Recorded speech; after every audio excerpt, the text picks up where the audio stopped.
जानवरों में गधा सबसे ज़्यादा बुद्धिहीन समझा जाता है। हम जब किसी आदमी को परले दर्जे का बेवकूफ़ कहना चाहते हैं तो उसे गधा कहते हैं। गधा सचमुच बेवकूफ़ है या उसके सीधेपन, उसकी निरापद सहिष्णुता ने उसे यह पदवी दे दी है, इसका निश्चय नहीं किया जा सकता। गायें सींग मारती हैं। ब्याही हुई गायें तो अनायास ही सिंघनी का रूप धारण कर लेती हैं। कुत्ता भी बहुत गरीब जानवर है, लेकिन कभी कभी उसे भी क्रोध आ ही जाता है। किंतु गधे को कभी क्रोध करते नहीं सुना, न देखा। जितना चाहो गरीब को मारो, चाहे जैसी खराब सड़ी हुई घास सामने डाल दो, उसके चेहरे पर कभी असंतोष की छाया भी नहीं दिखाई देती। वैशाख में चाहे एक आध बार कुलेल कर लेता हो, पर हमने तो उसे कभी खुश होते नहीं देखा। उसके चेहरे पर एक स्थायी विषाद स्थायी रूप से छाया रहता है। सुख दुख, हानि लाभ, किसी भी दशा में उसे बदलते नहीं देखा। ऋषियों मुनियों के जितने गुण हैं वे सभी उसमें पराकाष्ठा को पहुंच गए हैं, पर आदमी उसे बेवकूफ़ कहता है। सद्गुणों का इतना अनादर कहीं नहीं देखा। कदाचित सीधापन संसार के लिए उपयुक्त नहीं है। देखिए ना, भारतवासियों की अफ्रीका में क्या दुर्दशा हो रही है। क्यों अमेरिका में उन्हें घुसने नहीं दिया जाता। बेचारे शराब नहीं पीते, 4 पैसे कुसमय के लिए बचा कर रखते हैं, जी तोड़ काम करते हैं, किसी से लड़ाई झगड़ा नहीं करते, 4 बातें सुनकर गम खा जाते हैं, फिर भी बदनाम हैं। कहा जाता है वे जीवन के आदर्श को नीचा करते हैं। अगर वे भी ईंट का जवाब पत्थर से देना सीख जाते तो शायद सभ्य कहलाने लगते। जापान की मिसाल सामने है। एक ही विजय ने उसे संसार की सभ्य जातियों में गण्य बना दिया है। लेकिन गधे का एक छोटा भाई और भी है जो उससे कम ही गधा है, और वह है बैल। जिस अर्थ में हम गधे का प्रयोग करते हैं, कुछ उसी से मिलते जुलते अर्थ में बछिया के ताऊ का भी प्रयोग करते हैं। कुछ लोग बैल का शायद बेवकूफ़पन ही समझते हैं, मगर हमारा विचार ऐसा नहीं है। बैल कभी कभी मारता भी है। कभी कभी अड़ियल बैल भी देखने को मिलता है, और भी कई रीतियों से अपना असंतोष प्रकट कर देता है। अतएव उसका स्थान गधे से नीचा है। तो हेलो दोस्तों, मेरा नाम है आनंद सिंह। स्वागत है आपका मुंशी प्रेमचंद जी की अगली कहानी 2 बैलों की कथा में। चलिए शुरू करते हैं। झूरी काची के दोनों बैलों के नाम थे हीरा और मोती। दोनों पछाई जाति के थे, देखने में सुंदर, काम में चौकस और डील में ऊंचे। बहुत दिनों तक साथ रहते रहते दोनों में भाईचारा हो गया था। दोनों आमने सामने या आसपास बैठे हुए एक दूसरे से मूक भाषा में विचार विनिमय करते थे। एक दूसरे के मन की बात कैसे समझ जाता था हम नहीं कह सकते। अवश्य ही उनमें कोई ऐसी गुप्त शक्ति थी जिससे जीवों में श्रेष्ठता का दावा करने वाला मनुष्य वंचित है। दोनों एक दूसरे को चाटकर और सूंघकर अपना प्रेम प्रकट करते। कभी कभी दोनों सींग भी मिला लिया करते थे, विग्रह के नाते से नहीं, केवल विनोद के भाव से, आत्मीयता के भाव से।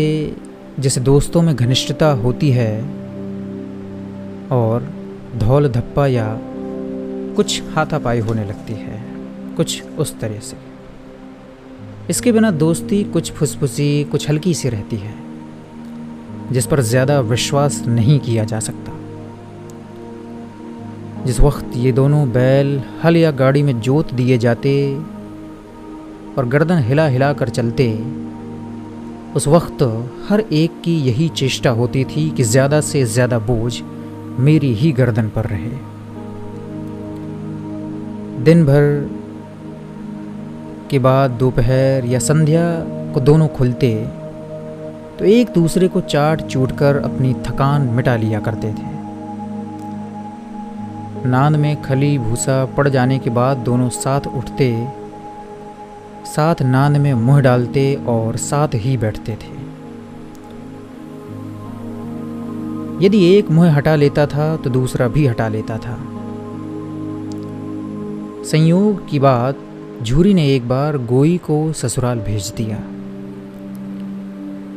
बैलों को क्या मालूम वे क्यों भेजे जा रहे हैं।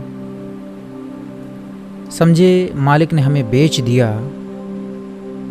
अपना यूं बेचा जाना उन्हें अच्छा लगा या बुरा कौन जाने, पर झूरी के साले गया को घर तक गोई ले जाने में दांतों से पसीना आ गया। पीछे से हाँकता तो दोनों दाएं बाएं भागते, पगहिया पकड़कर आगे से खींचता तो दोनों पीछे की ओर जोर लगाते, और यदि मारता तो दोनों सींग नीचे करके हुंकारते। अगर ईश्वर ने उन्हें वाणी दी होती तो झूरी से पूछते, तुम हम गरीबों को क्यों निकाल रहे हो? हमने तो तुम्हारी सेवा करने में कोई कसर नहीं उठा रखी। अगर इतनी मेहनत से काम नहीं निकल रहा है तो हमसे थोड़ा और काम ले लेते। हमें तो तुम्हारी चाकरी में मर जाना कबूल था। हमने तो कभी दाने चारे की भी शिकायत नहीं की थी। तुमने जो कुछ खिलाया वह सिर झुकाकर खा लिया। फिर तुमने हमें इस जालिम के हाथ क्यों बेच दिया?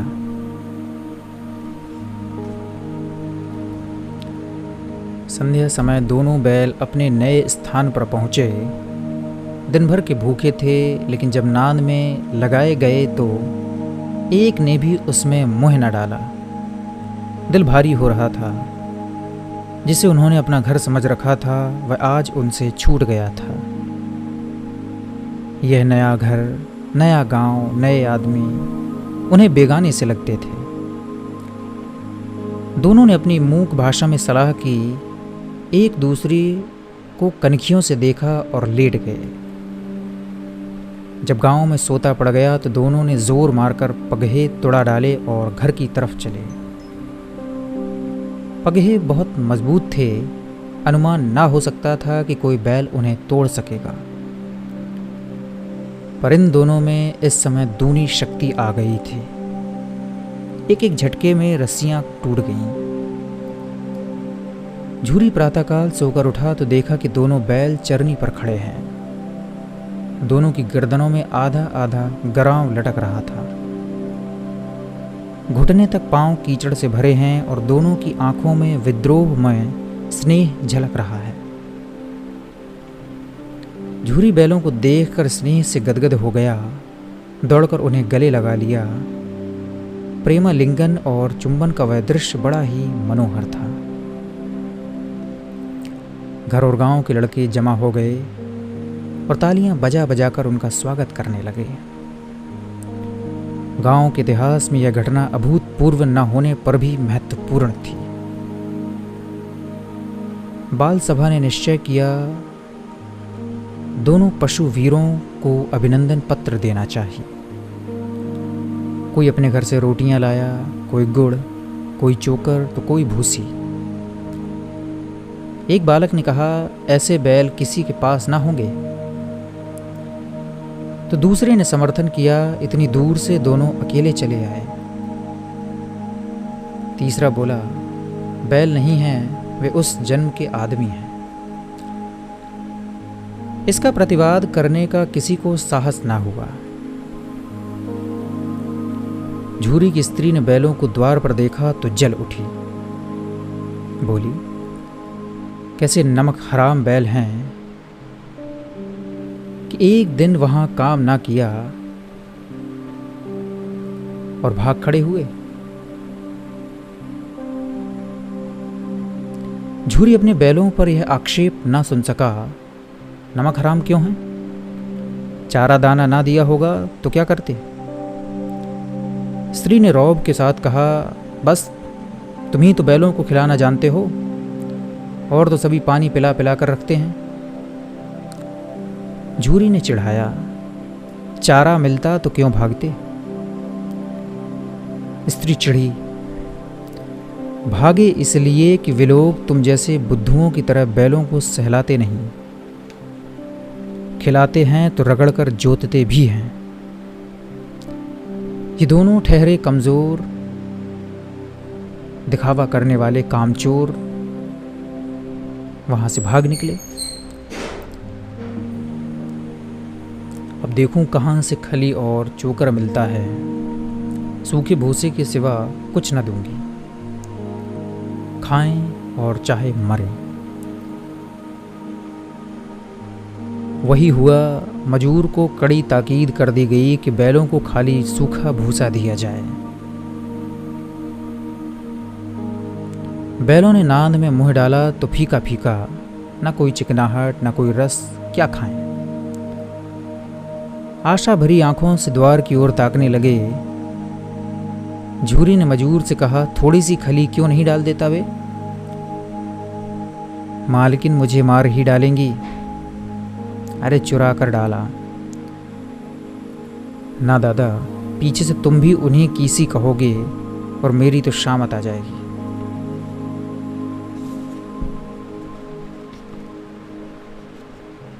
दूसरे दिन झूरी का साला फिर आया और बैलों को ले चला। अब कि उसने दोनों को गाड़ी में जोता। 2-4 बार मोती ने गाड़ी को सड़क की खाई में गिराना चाहा, पर हीरा ने संभाल लिया। वह ज्यादा सहनशील था। संध्या समय घर पहुंचकर उसने दोनों को मोटी रस्सियों से बांधा और कल की शरारत का मजा चखाया। फिर वही सूखा भूसा डाल दिया गया। अपने दोनों बैलों को खली चूनी सब कुछ दी। दोनों बैलों का ऐसा अपमान कभी ना हुआ था। झूरी इन्हें फूल की झड़ी से भी न छूता था, और आज इस दुष्ट व्यक्ति ने डंडों से मारा। आहत सम्मान की व्यथा तो थी ही, उस पर मिला सूखा भूसा। नांद की तरफ आंखें तक न उठाईं। दूसरे दिन गया ने बैलों को हल में जोता, पर इन दोनों ने जैसे पांव ना उठाने की कसम खा ली थी। वह मारते मारते थक गया, पर दोनों ने पांव ना उठाया। एक बार जब उस निर्दयी ने हीरा की नाक पर खूब डंडे जमाए, तो मोती का गुस्सा काबू के बाहर हो गया। वह हल लेकर भागा। हल, रस्सी, जुआ, जोत सब टूट टाट कर बराबर हो गया। गले में बड़ी बड़ी रस्सियां ना होती तो दोनों पकड़ाई में ना आते। हीरा ने मूक भाषा में कहा, भागना व्यर्थ है। मोती ने उत्तर दिया, तुम्हारी तो इसने जान ही ले ली थी, अब की अगर पकड़े गए तो बड़ी मार पड़ेगी।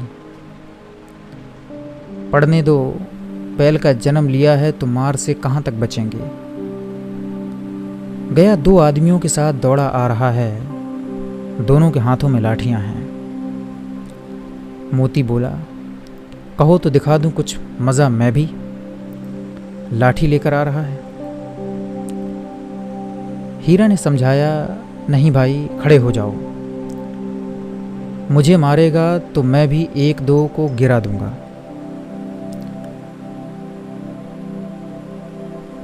मोती ने समझाया, नहीं, हमारी जाति का यह धर्म नहीं है। मोती दिल में ऐंठ कर रह गया। गया आ पहुंचा और दोनों को पकड़कर ले चला। कुशल हुई कि उसने इस वक्त मारपीट ना की।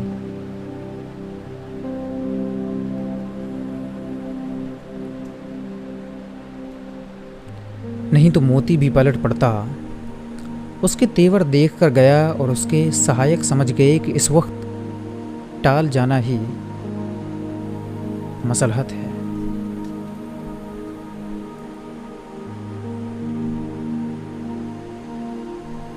आज दोनों के सामने फिर वही सूखा भूसा लाया गया। दोनों चुपचाप खड़े रहे। घर के लोग भोजन करने लगे। उस वक्त छोटी सी लड़की 2 रोटियां लाए निकली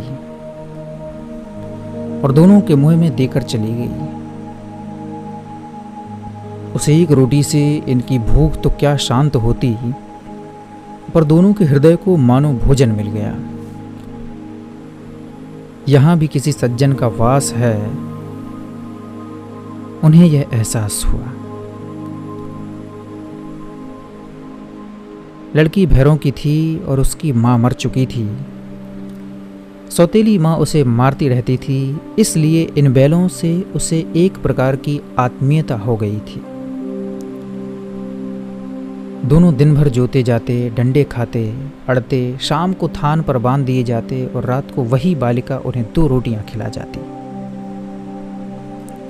प्रेम के इस प्रसाद की यह बरकत थी कि 2-2 गाल सूखा भूसा खाकर भी दोनों दुर्बल ना होते थे।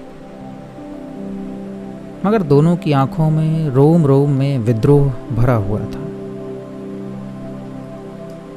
एक दिन मोती ने मूक भाषा में कहा, अब तो नहीं सहा जाता। तो हीरा ने कहा कि क्या करना चाहते हो? मैं तो चाहता हूं कि एक आध को सींगों पर उठाकर फेंक दूं। लेकिन जानते हो, वह प्यारी लड़की जो हमें रोटियां खिलाती है, उसी की लड़की है जो इस घर का मालिक है। यह बेचारी अनाथ ना हो जाएगी तो मालकिन को ना फेंक दूं? वही तो उस लड़की को मारती है। लेकिन औरत जात पर सींग चलाना मना है, ये भूल जाते हो? तुम तो किसी तरह निकलने नहीं देते। बताओ, तोड़ाकर भाग चलें? हाँ, यह बात मैं स्वीकार करता हूं, लेकिन इतनी मोटी रस्सी टूटेगी कैसे? इसका एक उपाय है। पहले रस्सी को थोड़ा सा चबा लो, फिर एक झटके में टूट जाती है। रात को जब बालिका रोटियां खिलाकर चली गई तो दोनों रस्सियां चबाने लगे, पर मोटी रस्सी मुंह में ना आती थी। बेचारे बार बार जोर लगाकर रह जाते थे।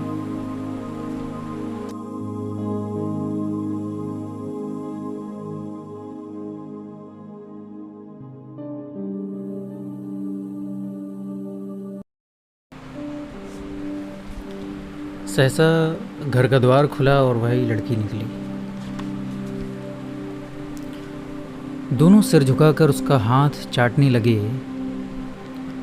दोनों की पूंछें खड़ी हो गईं।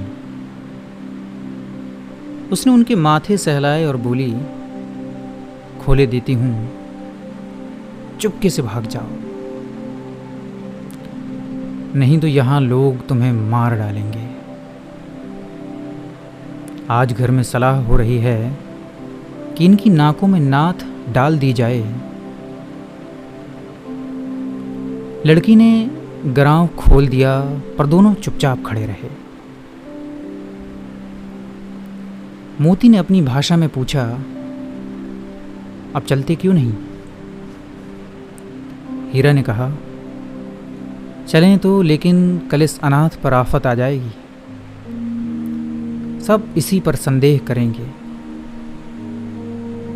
सहसा बालिका चिल्लाई, दोनों फूफा वाले बैल भागे जा रहे हैं। ओ दादा, दोनों बैल भागे जा रहे हैं, जल्दी दौड़ो, जल्दी दौड़ो। गया हड़बड़ाकर भीतर से निकला और बैलों को पकड़ने चला। दोनों बैल भागे। गया ने पीछा किया। बैल और भी तेज हुए। गया ने शोर मचाया।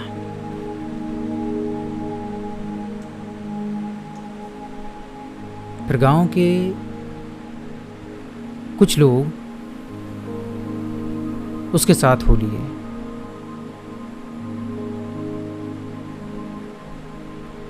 दोनों मित्रों को भागने का मौका मिल गया था, सीधे दौड़ते चले गए। यहाँ तक कि मार्ग का भी ज्ञान ना रहा। जिस परिचित मार्ग से आए थे उसका यहाँ पता ना था। नए नए गांव मिलने लगे। तब दोनों एक खेत के किनारे खड़े होकर सोचने लगे कि अब क्या करना चाहिए। हीरा ने कहा, मालूम होता है कि हम राह भूल गए हैं। तुम भी बेतहाशा भागे, वरना उसको तो वहीं मार गिराना था। अरे अगर उसको मार गिराते तो दुनिया तुम्हें क्या कहती। वह अपना धर्म छोड़ दें, लेकिन हम अपना धर्म क्यों छोड़ें। दोनों भूख से व्याकुल हो रहे थे। खेत में मटर खड़ी थी। चरने लगे। रह रहकर आहट ले लेते थे कि कहीं कोई आता तो नहीं। जब पेट भर गया, दोनों ने आज़ादी का अनुभव किया तो मस्त होकर उछलने कूदने लगे। पहले दोनों ने डकार ली, फिर सींग मिलाए और एक दूसरे को ठेलने लगे। मोती ने हीरा को कोई 10 कदम पीछे हटा दिया। यहाँ तक कि वह खाई में गिर गया। तब उसे भी क्रोध आया, संभल कर उठा और फिर मोती से मिल गया।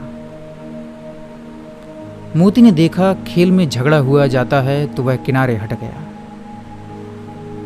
असल में मोती बहुत समझदार बैल था। अरे यह क्या, कोई सांड डौंकता चला आ रहा है। कुछ ही पल में वह सामने आ गया।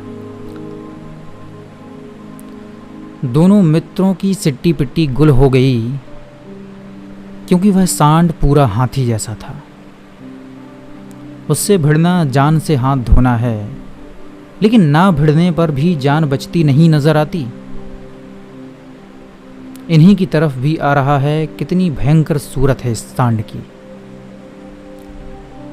मोती ने मूक भाषा में कहा, बुरे फंसे, जान बचेगी कि नहीं पता नहीं, अब तो कोई उपाय सोचो। हीरा ने चिंतित स्वर में कहा, अपने घमंड में भूला हुआ है, आरजू विनती तो सुनेगा नहीं, चलो भाग चलें। अरे भागना तो कायरता है, तो फिर यहीं मरो।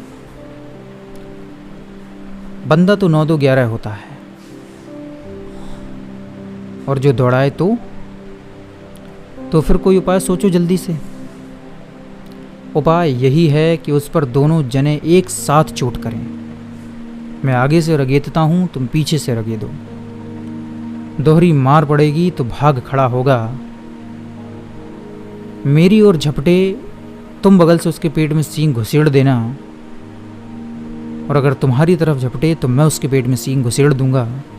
जान जोखिम है, पर दूसरा इसके अलावा कोई उपाय नहीं है। दोनों मित्र जान हथेलियों पर लेकर लपके। सांड को भी संगठित शत्रुओं से लड़ने का तजर्बा न था। वह तो एक शत्रु से मल्ल युद्ध करने का आदी था। ज्यों ही हीरा पर झपटा, मोती ने पीछे से दौड़ाया। सांड उसकी तरफ मुड़ा तो हीरा ने रगेता। सांड चाहता था कि एक एक करके दोनों को गिरा लें, पर ये दोनों भी उस्ताद थे। उसे वह अवसर ना देते थे। एक बार सांड झल्लाकर हीरा का अंत कर देने के लिए चला कि मोती ने बगल से आकर पेट में सींग भोंक दिया। सांड क्रोध में आकर पीछे फिरा तो हीरा ने दूसरे पहलू में सींग चुभा दिया। आखिर बेचारा जख्मी होकर भागा और दोनों मित्रों ने दूर तक उसका पीछा किया, यहां तक कि सांड बेदम होकर गिर पड़ा।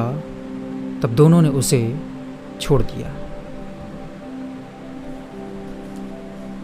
दोनों मित्र विजय के नशे में झूमते चले जाते थे।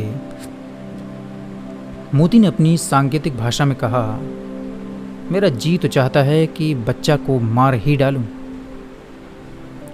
हीरा ने तिरस्कार किया, गिरे हुए बैरी पर सींग न चलाना चाहिए। अरे यह सब तो ढोंग है, बैरी को ऐसा मारना चाहिए कि फिर कभी ना उठे। चलो सब छोड़ो, अब घर कैसे पहुँचें यह सोचो। पहले कुछ खा लें तो सोचे। सामने मटर का खेत था ही, मोती उसमें घुस गया। हीरा मना करता रहा पर उसने एक ना सुनी।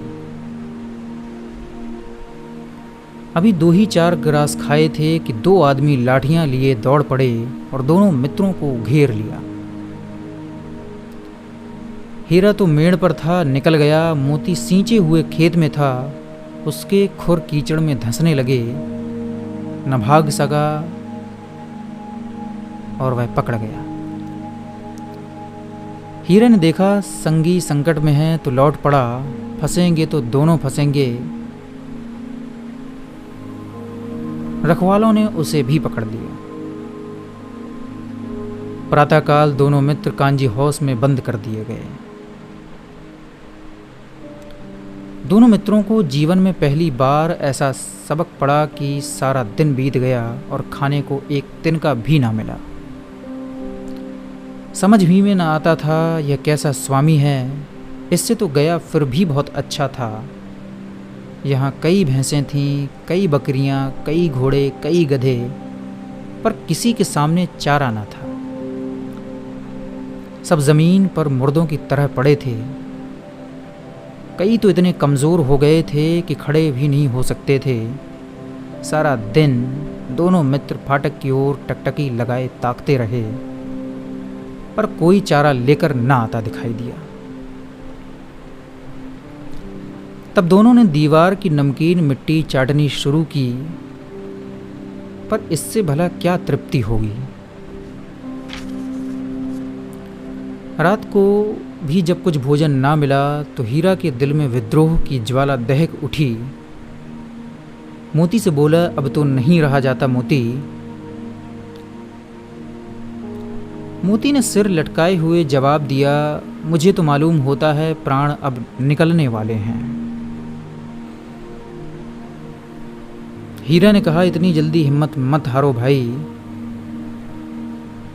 यहाँ से भागने का कोई उपाय निकालना चाहिए। चलो दीवार तोड़ डालें। मुझसे तो अब नहीं होगा, बस इसी बूते पर अकड़ते थे, सारी अकड़ निकल गई। बाड़े की दीवार कच्ची थी, हीरा मजबूत तो था ही। अपने नुकीले सींग दीवार में गड़ा दिए और जोर मारा तो मिट्टी का एक चिप्पड़ निकल आया। अब उसका साहस बढ़ गया। उसने दौड़ दौड़ कर दीवार पर चोटें की और हर चोट में थोड़ी थोड़ी मिट्टी गिराने लगा। उसी समय कांजी हाउस का चौकीदार लालटेन लेकर जानवरों की हाजिरी लेने आ निकला। हीरा का उजड्डपन देखकर उसने उसे कई डंडे रसीद किए और मोटी सी रस्सी से बांध दिया। मोती ने पड़े पड़े कहा, आखिर मार खाई, क्या मिला?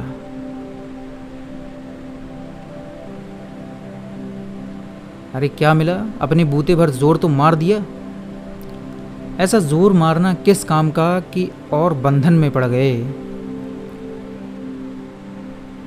जोर तो मारता ही जाऊंगा, चाहे कितने ही बंधन क्यों न पड़ते जाएं। कुछ नहीं होगा भाई, जान से हाथ धोना पड़ेगा। कोई परवाह नहीं, यूं भी तो मरना ही है। सोचो यदि दीवार खुद गई तो कितनी जानें बच जाएंगी। इतने भाई यहाँ बंद हैं, किसी की देह में जान नहीं है। 2-4 दिन और यहीं ऐसे ही डले रहे तो सब के सब यहीं मर जाएंगे। ये बात तो सही है। अच्छा तो ला, मैं भी जोर लगाता हूँ। मोती ने भी दीवार में उसी जगह सींग मारा। थोड़ी सी मिट्टी गिरी और फिर हिम्मत बढ़ी। फिर तो वह दीवार में सींग लगाकर इस तरह जोर करने लगा मानो किसी प्रतिद्वंदी से लड़ रहा है। आखिर कोई 2 घंटे की जोर आजमाई के बाद दीवार ऊपर से लगभग 1 हाथ गिर गई। उसने दूनी शक्ति से दूसरा धक्का मारा तो आधी दीवार गिर पड़ी। दीवार का गिरना था कि अधमरे से पड़े हुए सभी जानवर चेत उठे। तीनों घोड़ियां सरपट भाग निकलीं, फिर बकरियां निकलीं, इसके बाद भैंसें भी खिसक गईं, पर गधे अभी तक ज्यों के त्यों खड़े थे। हीरा ने पूछा, तुम दोनों क्यों नहीं भाग जाते? एक गधे ने कहा, जहां भागे यदि वहां से फिर पकड़ लिए गए तो क्या? अरे तो क्या हरज है, अभी तो भागने का अवसर है, अभी भाग निकलो। अरे नहीं, हमें तो डर लगता है, हम तो यहीं पड़े रहेंगे। आधी रात से ऊपर जा चुकी थी। दोनों गधे अभी तक खड़े सोच रहे थे कि भागें या ना भागें। मोती अपने मित्र की रस्सी तोड़ने में लगा हुआ था। जब वह हार गया तो हीरा ने कहा, तुम जाओ, मुझे यहीं पड़ा रहने दो, शायद फिर कभी भेंट हो जाए। मोती ने आंखों में आंसू लाकर कहा, तुम मुझे इतना स्वार्थी समझते हो मित्र?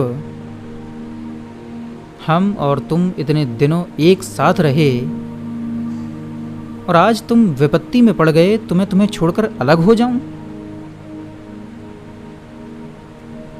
हीरा ने रुंधले हुए स्वर में कहा, बहुत मार पड़ेगी और लोग समझ जाएंगे कि यह तुम्हारी शरारत है। मोती गर्व से बोला, जिस अपराध के लिए तुम्हारे गले में बंधन पड़ा उसके लिए अगर मुझ पर मार पड़े तो क्या चिंता।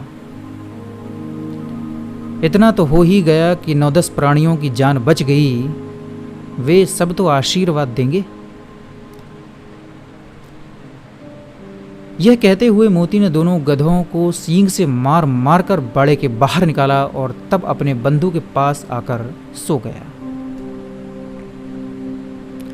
भोर होते हुई मुंशी और चौकीदार तथा अन्य कर्मचारियों में कैसी खलबली मची, इसके लिखने की ज़रूरत नहीं। बस इतना ही काफ़ी है कि मोती की खूब मरम्मत हुई और उसे भी मोटी रस्सी से बांध दिया गया।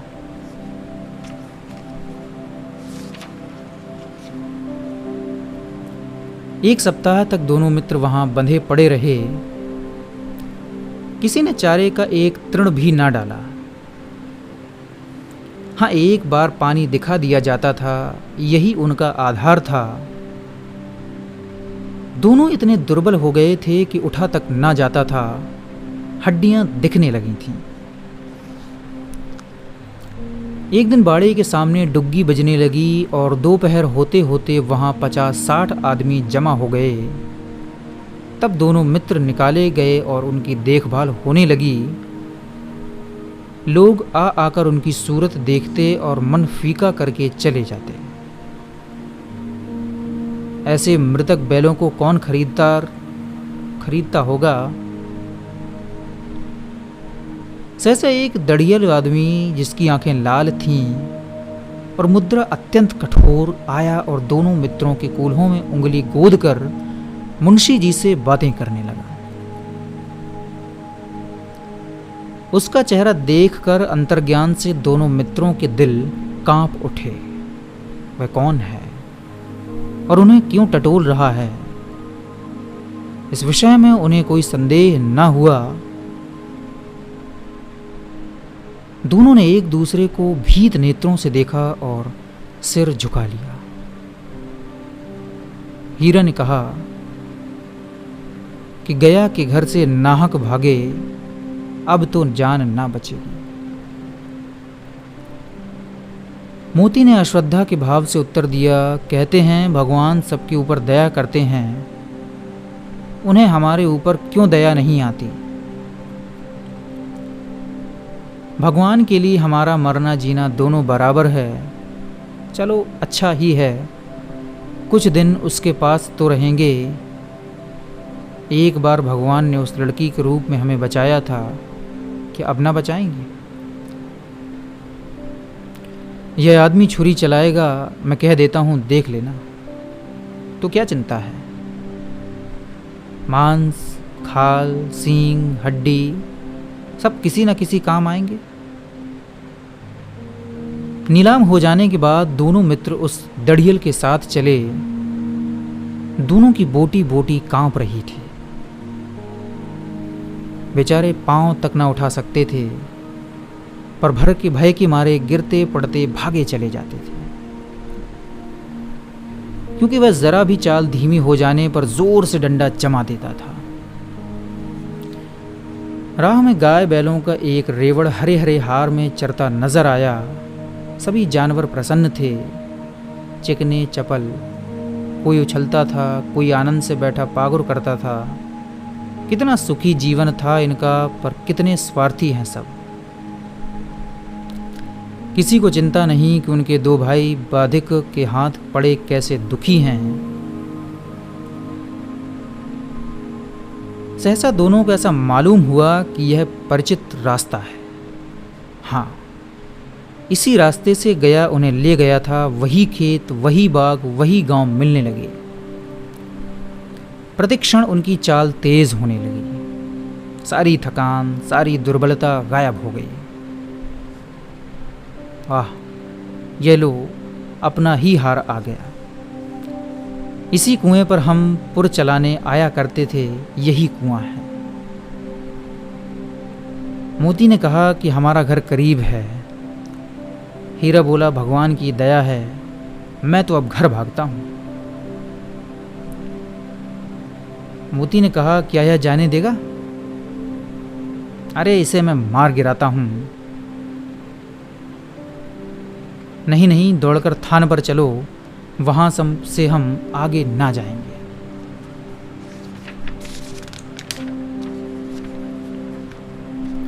दोनों उन्मत्त होकर बछड़ों की भांति कुलेलें करते हुए घर की ओर दौड़े। दोनों दौड़कर अपने थान पर आए और खड़े हो गए।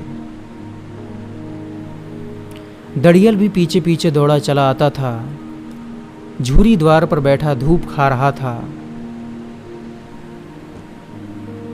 बैलों को देखते ही दौड़ा और उन्हें बारी बारी से गले लगाने लगा। मित्रों की आंखों से आनंद के आंसू बहने लगे। एक झूरी का हाथ चाट रहा था। दड़ियल ने जाकर बैलों की रस्सियां पकड़ लीं। झूरी ने कहा, ये मेरे बैल हैं। दड़ियल कहता, ये तुम्हारे बैल कैसे हैं? मैं मवेशी खाने से नीलाम लिए आता हूं। मैं तो समझा हूं चुराए लिए आते हो। चुपके से चले जाओ, मेरे बैल हैं, मैं बेचूंगा तो बिकेंगे। किसी को मेरे बैल नीलाम करने का क्या अख्तियार है या क्या अधिकार है? जाकर थाने में रपट कर दूंगा। मेरे बैल हैं, इसका सबूत यह है कि मेरे द्वार पर खड़े हैं। दड़ियल झल्लाकर बैलों की जबरदस्ती पकड़ ले जाने के लिए बढ़ा। उसी वक्त मोती ने सींग चलाया। दड़ियल पीछे हटा। मोती ने पीछा किया। दड़ियल भागा। मोती पीछे दौड़ा। गांव के बाहर निकल जाने पर वह रुका, पर खड़ा दड़ियल का रास्ता देख रहा था। दड़ियल दूर खड़ा धमकियां दे रहा था, गालियां निकाल रहा था, पत्थर फेंक रहा था, और मोती विजयी शूर की भांति उसका रास्ता रोके खड़ा था। गांव के लोग यह तमाशा देखते थे और हंसते थे। जब दड़ियल हार कर चला गया तो मोती अकड़ता हुआ लौटा। हीरा ने कहा, मैं डर रहा था कि कहीं तुम गुस्से में आकर मार ना बैठो। अगर वह मुझे पकड़ता तो मैं बेमारे ना छोड़ता।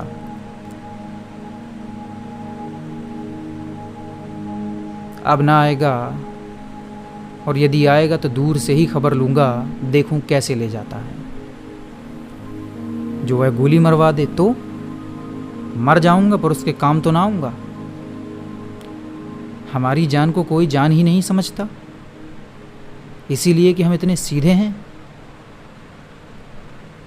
ज़रा देर में नादों में खली, भूसा, चोकर और दाना भर दिया गया और दोनों मित्र खाने लगे।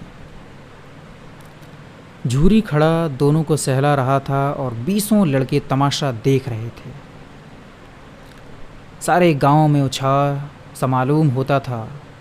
उसी समय मालकिन ने आकर दोनों के माथे चूम लिए। तो हेलो दोस्तों, मेरा नाम है आनंद सिंह। यह थी मुंशी प्रेमचंद जी द्वारा लिखी कहानी दो बैलों की कथा। अगर अच्छी लगी हो तो लाइक, शेयर और सब्सक्राइब ज़रूर करें। बने रहिए हमारे साथ, देखते रहिए, सुनते रहिए।